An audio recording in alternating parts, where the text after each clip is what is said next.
আলহামদুলিল্লাহ টঙ্গী মাঠে চলছে আমাদের পুরানাদের জোর। পুরানাদের জোর বলতে এখানে যারা তাবলিগে 3 চিল্লা সময় লাগিয়েছেন এবং হযরত উলামায়ে কেরাম যারা 1 চিল্লা 3 চিল্লা সাল লাগিয়েছেন, ইনারাই মূলত এই জোরে অংশগ্রহণ করে থাকেন। পুরো 1 বছর ওনারা কীভাবে মেহনত করবে আমাদের মুরব্বীদের পক্ষ থেকে এর দিক নির্দেশনা দেওয়া হয় এবং গত 1 বছর কারা কী মেহনত করেছে, কী পরিমাণ তাবলিগের কাজ তাদের এলাকা ভিত্তিক আগে বেড়েছে, মসজিদ ভিত্তিক আগে বেড়েছে, কত জায়গায় তারা জামাত পাঠিয়েছে এবং সাথীদের ভিতরেও কী পরিমাণ সাথী আমাদের এই মেহনতে নতুন বেড়েছে, এর কারগুজারি মূলত আমাদের বড়দের কাছে সাথীরা শুনিয়ে থাকেন এবং কারগুজারি শোনার পর কাজের উঁচু নিচুগুলো যখন আমাদের মুরব্বীদের সামনে আসে তখন সে অনুপাতে আমাদের বড়দের পক্ষ থেকে দিক নির্দেশনা দেওয়া হয়। আলহামদুলিল্লাহ প্রতি বছরেই ইজতেমার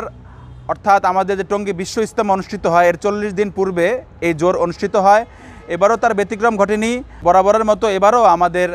যদিও শোনা যাচ্ছে যে আসন্ন নির্বাচনের কারণে আমাদের ইজতেমার ডেট কিছু পিছাবে, তো সেটা কখন হবে এটা তো পরবর্তী সময় জানতে পারবেন, কিন্তু যথাসময়ে আমাদের আলহামদুলিল্লাহ টঙ্গীতে আমাদের পুরানাদের জোর অনুষ্ঠিত হয়েছে।